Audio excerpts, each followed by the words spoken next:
Hola, curiosas y curiosos de la historia. Hoy te voy a hablar de una guerra que cambió la historia de la humanidad. Viajaremos más de 2000 años atrás y reviviremos un momento cumbre. Iremos a la antigua Grecia, un mundo donde las grandes ciudades-estado se enfrentan en una lucha por el poder y la gloria, donde la estrategia, la traición y el heroísmo escriben la historia. Hoy os revelaré la Guerra del Peloponeso, un conflicto que no solo moldeó el destino de Grecia, sino que cambió nuestra comprensión de la guerra, la política y la humanidad misma. Sumérgete conmigo en esta épica narrada por el historiador Tucídides, un testigo y analista de uno de los mayores dramas de la antigüedad. Además, me han ayudado en el guión de este vídeo nuestros amigos de la editorial RBA, que han sacado una colección de libros para amantes de la historia que os va a encantar. Se trata de la colección Historiadores de Grecia y Roma de Gredos, una puerta hacia el fascinante mundo de la antigüedad. Esta cautivadora colección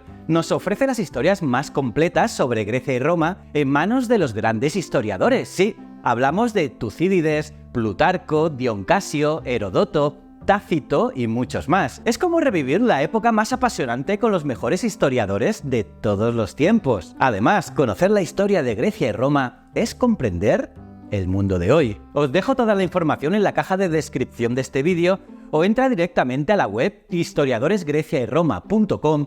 Échale un ojo, porque si te gusta la historia, esta colección te va a molar muchísimo. También la podrás encontrar en tu kiosco.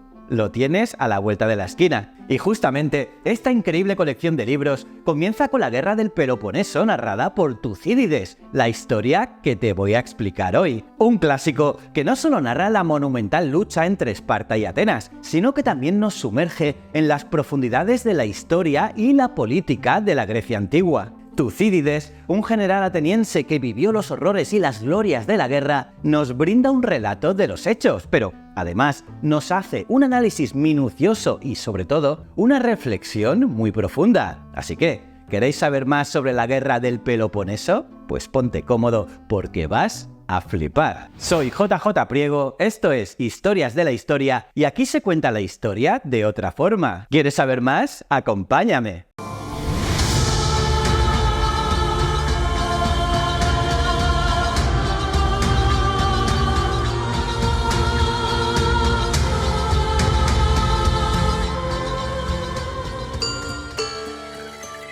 Visualicemos Grecia en el siglo V a.C., un escenario donde dos gigantes se alzan, Atenas y Esparta, ambas enfrentadas en un conflicto de proporciones épicas. Atenas, cuna de la democracia, se destaca en su dominio marítimo, un poder que se extiende como olas a lo largo del Mediterráneo. Sus naves, más que simples embarcaciones, son símbolos de un imperio cuyo influjo se siente en cada puerto. Esparta, por otro lado, es la personificación de la disciplina y el rigor militar, una sociedad donde cada aspecto de la vida está imbuido de un férreo sentido del deber. Sus guerreros no son solo soldados, sino también ideales vivientes de fuerza y resistencia, inquebrantables en su firmeza terrenal. En el telón de fondo, un mosaico de ciudades-estado brilla con luz propia, cada una aportando su matiz único a la rica tapicería de la Grecia antigua, entre ellas alianzas fluctuantes y una diplomacia tan aguda como el filo de una espada. Es una época que nos recuerda a un Juego de Tronos de la antigüedad, donde la intriga y la estrategia marcan el ritmo de la vida, pero también de la muerte. Sin embargo, aquí en lugar de dragones y caminantes blancos, encontramos héroes y filósofos, artistas y guerreros, cada uno jugando su papel en el gran drama de la historia. Además, el Peloponeso, esa península situada en el sur de Grecia, siempre fue conocida por su significativa importancia histórica y geográfica. Geográficamente, el Peloponeso se asemeja a una hoja de árbol conectada al resto de Grecia por el istmo de Corinto, que como curiosidad, en la antigüedad, este istmo era tan estrecho que los barcos se trasladaban por tierra a través de un camino llamado Diolcos para evitar tener que navegar alrededor de la península. Esta zona era el hogar de importantes ciudades-estado como la propia Esparta, pero también de otras como Corinto, Argos o Elis. Por cierto, Elis no era solamente una ciudad importante, sino también el centro administrativo de los Juegos Olímpicos, que se celebraban cada 4 años en la cercana Olimpia. Pues bien, estas dos potencias, Atenas y Esparta y Atenas, eran dos rivales muy diferentes, y eso también es muy atractivo a ojos de amantes de la historia como nosotros. Porque mientras Atenas florece bajo el sol mediterráneo, convirtiéndose en un faro de arte y pensamiento, Esparta se mantiene firme en su disciplina espartana, un bastión impenetrable de poder y orden, y ambas ciudades, cada una con su propio esplendor y sombras, se preparan para un capítulo decisivo en la historia de la humanidad. Y es aquí donde Tucídides, nuestro lúcido narrador en esta odisea histórica, afina su pluma y su mirada. Con una perspectiva aguda, nos invita a ser testigos de una de las tragedias más profundas de la humanidad, una contienda que no solo decidirá el futuro de Atenas y Esparta, sino que también actuará como un espejo para las generaciones venideras, reflejando las complejidades del poder, la ambición y la política. Nuestro guía en este viaje nos cuenta que la decisión de Esparta de entrar en guerra con Atenas se debió al creciente temor espartano ante la expansión de Atenas, que había llegado a controlar gran parte de la República Helénica. Este miedo no era infundado, pues los 50 años previos al inicio de la guerra del Peloponeso se caracterizaron por un notable ascenso de Atenas, consolidándose como una de las principales potencias en el Mediterráneo y, claro, este periodo de crecimiento ateniense, tanto en poder como en influencia, no pasó desapercibido para Esparta, lo que finalmente contribuyó a la escalada de tensiones entre ambas ciudades-estado. Veamos entonces, tras rechazar a los persas en el 480 a.C., Atenas se puso al frente de la llamada Liga de Delos, que era una alianza militar contra Persia, iniciando así una serie de campañas que expandieron su poder por el Egeo y Jonia. Este periodo, conocido como la Pentecontecía, transformó a Atenas en una potencia dominante a la que Tucídides incluso llama Imperio Ateniense. Pero como en toda gran historia, el poder trae conflictos. Atenas no solo mantenía a raya a los persas, sino que también sometía a sus aliados a un régimen de tributos, financiando así su impresionante flota y también proyectos monumentales en la ciudad, como el propio Partenón. Esto, claro, no pasó desapercibido para Esparta y sus aliados, que por cierto ya tenían su propia liga, creada bastante antes, llamada la Liga del Peloponeso. Esta alianza, liderada por Esparta, se formó en el siglo VI a.C., y su propósito era principalmente la defensa mutua de sus miembros contra amenazas externas como la expansión de Atenas o las invasiones persas. Esta liga, la Liga del Peloponeso, ganó prominencia durante las guerras médicas, especialmente en las batallas de las Termópilas y Platea. Pero volvamos a lo que nos toca. Las primeras señales de fricción entre Atenas y Esparta aparecen tras la salida de los persas de Grecia. En un movimiento que podemos llamar el primer bloqueo de la historia, Esparta intentó evitar que Atenas reconstruyera sus murallas temiendo su fortalecimiento. Y aunque no tuvieron éxito, este incidente marcó el inicio de un deterioro de las relaciones entre ambas ciudades. En el 465 a.C., la situación se calienta aún más. Una revuelta de los ilotas en Esparta lleva a los espartanos a pedir ayuda incluso a Atenas. Pero en un giro de eventos digno de la mejor intriga política, rechazan la ayuda ateniense cuando llega. El resultado, una Atenas ofendida y aún más decidida a desafiar a Esparta. La tensión sigue aumentando y en el 459 a.C., Atenas aprovecha una guerra local para aliarse con Mégara, poniendo así un pie en el istmo de Corinto y desatar lo que se conocería comúnmente como la Primera Guerra del Peloponeso. Y aquí, durante nada más y nada menos que 15 años, Atenas luchó contra Esparta, Corinto y otros estados en un conflicto marcado por avances y retrocesos. Finalmente, entre el 446 y 445 a.C., se firma la paz de los 30 años, poniendo fin a esta serie de conflictos. Pero la paz era frágil. Atenas y Esparta habían reconocido sus respectivas esferas de influencia, pero el terreno ya estaba preparado para un conflicto mayor, la guerra del Peloponeso. Y es que dos acontecimientos están a punto de romper esta paz de los 30 años y provocar el inicio de un conflicto que cambiará el curso de la historia griega. Esta paz se pone a prueba en 440 a.C., cuando Samos se rebela contra Atenas. Esparta se mantiene al margen y Atenas aplasta la revuelta. Pero el punto clave sucedió en el año 435 a.C. La verdadera chispa de la Gran Guerra se enciende en el pique entre Corinto y Córcira. Resulta que Córcira, una isla poderosa y colonia de Corinto, que era, ojo, aliado de Esparta, empezó a disputarse la influencia marítima con su metrópoli. Y la llama creció cuando Corinto interviene en una guerra civil en Epidamno, enviando colonos y una guarnición. En respuesta, Córcira asedia a Epidamno y en el 433 a.C., buscando seguridad, salta la sorpresa. Córcira se alía con Atenas, traicionando a Esparta y a la propia Corinto. Esta alianza con Atenas y la rivalidad resultante entre Atenas y Corinto incrementó las tensiones entre las principales potencias griegas. Y al involucrar a Atenas y Esparta indirectamente, el conflicto entre Córcira y Corinto ayudó a establecer las alianzas y hostilidades que finalmente desembocaron en la guerra del Peloponeso. Atenas, a sugerencia del prominente e influyente estadista, orador y general Pericles, envía una flota disuasoria que juega un papel crucial en la batalla de las islas Síbota, evitando así una victoria corintia. Al mismo tiempo, al norte del mar Egeo, los intereses atenienses y corintios chocan en Potidea. Atenas exige a Potidea, que es una ciudad de Calcídica y miembro de la Liga de Delos, que derribe sus murallas y envíe rehenes. Potidea, con apoyo de Esparta y del rey macedonio Pérdicas II, se rebela y acoge a un cuerpo expedicionario de corintios. Y en el 432 a.C., Atenas responde con fuerza, enviando tropas a Tracia y asediando Potidea. Y claro, estos acontecimientos fueron una clara violación del Tratado de los 30 años. Este tratado, crucial en el equilibrio de poder en la antigua Grecia, establecía que la Liga de Delos y del Peloponeso deberían respetar las autonomías y asuntos internos de cada uno. Su ruptura no fue un acto menor, marcó el inicio de un conflicto de enormes proporciones. Además, este episodio subraya cómo el incumplimiento de acuerdos diplomáticos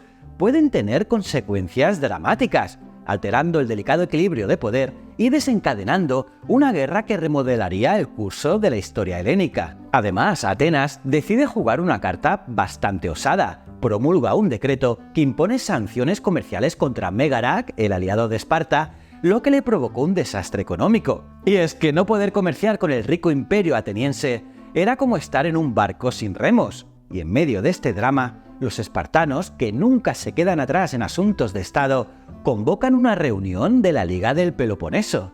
¿Pero a quién creéis que invitan? Pues a los propios atenienses, sí. La escena está lista para un enfrentamiento verbal épico. Los corintios acusan a los espartanos de ser unos perezosos en política, mientras que Atenas, con toda la confianza de una ciudad que ha derrotado a Persia, advierte a Esparta de los riesgos de enfrentarse a un gigante. Pero aquí viene la sorpresa. Esparta, en un giro digno de un thriller político, decide que Atenas ha ido demasiado lejos. La mayoría vota que Atenas ha roto la paz y, en pocas palabras, declara la guerra. Y podemos ver cómo al final el verdadero motivo de esta guerra fue el miedo de Esparta al creciente poder de Atenas, algo que Tucídides insinúa en sus escritos. Es como si el miedo a lo desconocido y el deseo de mantener el status quo fueran los verdaderos enemigos en este drama histórico. Así que ahí lo tenéis, curiosos. Un decreto, una reunión tensa y un montón de orgullo llevaron a una de las guerras más famosas de la historia. La guerra del Peloponeso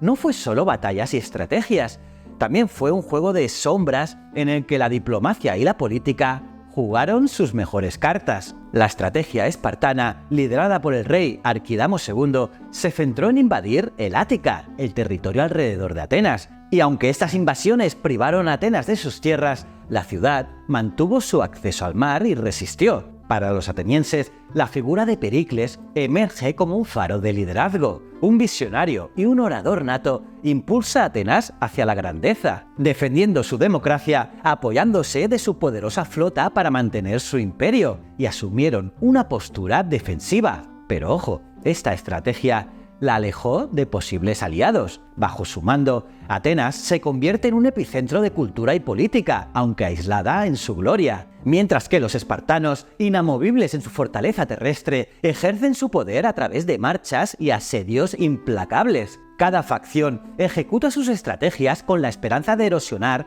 la resistencia del adversario. Pero en el año 430 a.C., pasó algo inesperado. Una plaga mortal golpeó a Atenas matando a miles. incluido a Pericles. Sí, esta tragedia no solo diezmó la población, sino que cambió el curso de la guerra y nos recuerda que a veces los enemigos más mortales no vienen con espadas, sino en silencio, invisibles y devastadores. Una pandemia fue el mayor aliado de Esparta. Tucídides, que sobrevivió a esta calamidad, nos describe con detalle en el libro los horrores de la enfermedad: fiebre abrasadora, ojos rojos e hinchados, gargantas sangrantes y un aliento que huele a muerte. El agua, fuente de vida, se convirtió en un vehículo de muerte, propagando la enfermedad a una velocidad alarmante. El puerto del Pireo, corazón comercial de Atenas, quizás fue el punto de entrada de esta plaga. La enfermedad, implacable, no respetaba plegarias ni medicinas. Tucídides, en su deseo de documentar esta tragedia,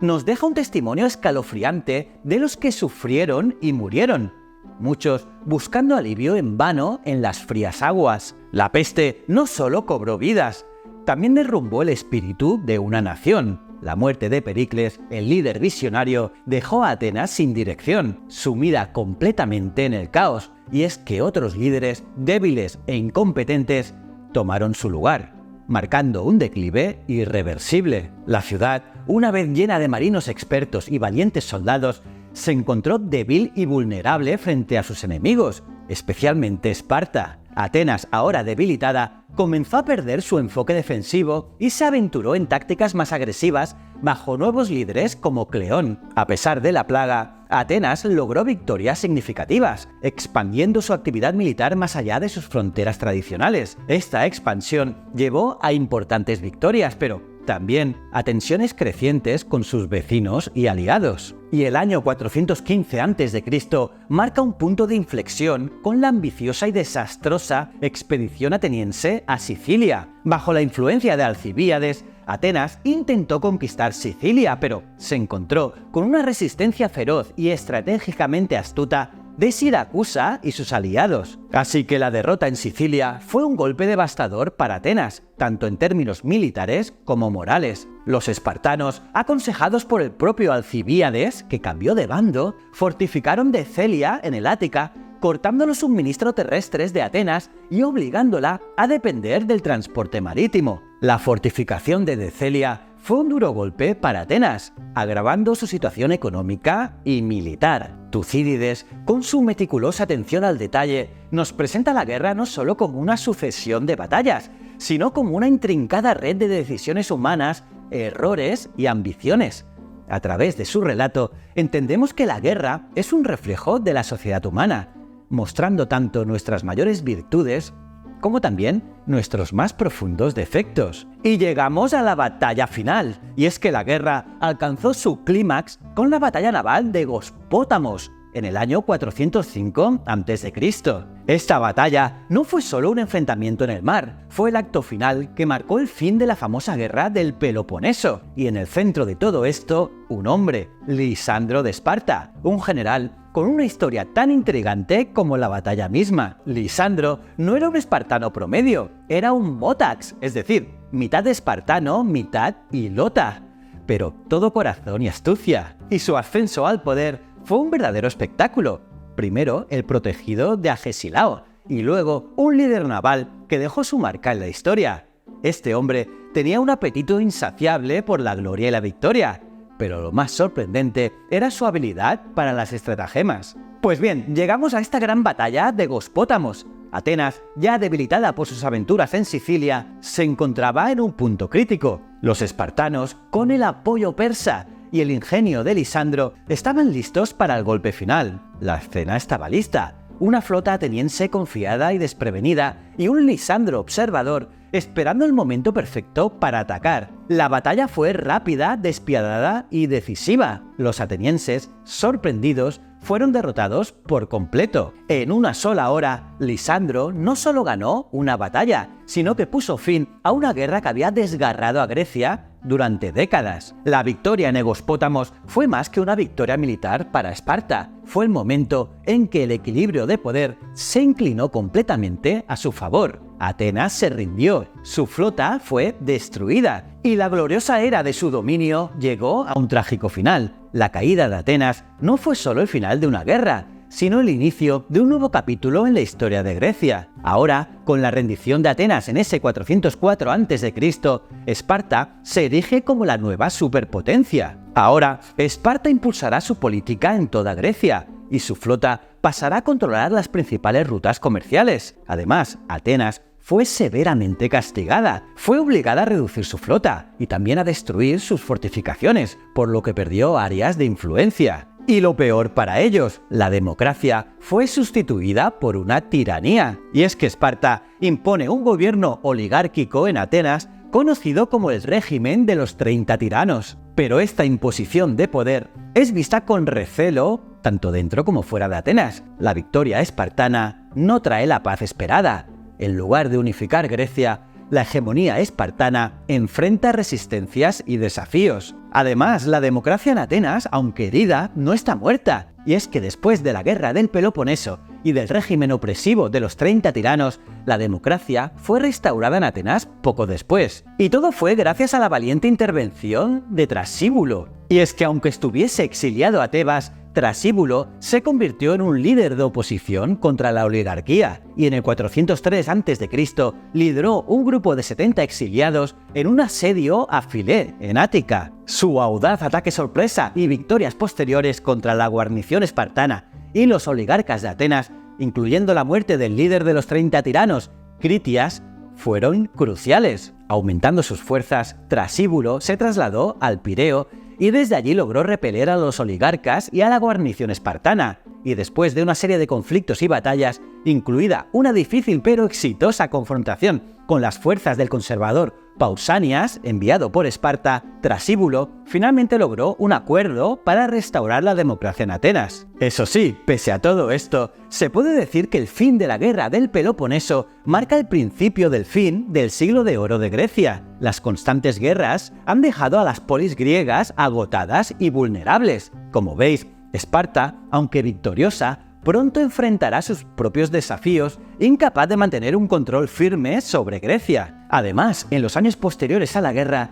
se ve cómo ascienden nuevas potencias como Tebas, que derrota a Esparta en la batalla de Leuctra en el 371 a.C., y también Macedonia, bajo el liderazgo de Filipo II, y más tarde con la irrupción de su hijo, el gran Alejandro Magno. Como veis, la guerra del Peloponeso no fue solo una lucha entre Atenas y Esparta, fue un conflicto que remodeló la estructura política y social de Grecia. Sus lecciones sobre poder, guerra y política siguen resonando hoy. Tucídides, con su meticulosa crónica, nos ofrece una visión pragmática de la guerra y sus secuelas. Su análisis nos revela que el poder y la ambición desmedida pueden conducir a las más grandes civilizaciones a su ocaso. Su obra, trascendiendo al tiempo, se convierte en una fuente inestimable de lecciones políticas y humanas. La guerra del Peloponeso, con todas sus tragedias y enseñanzas, nos recuerda que la historia es un espejo en el que debemos mirarnos. Los errores del pasado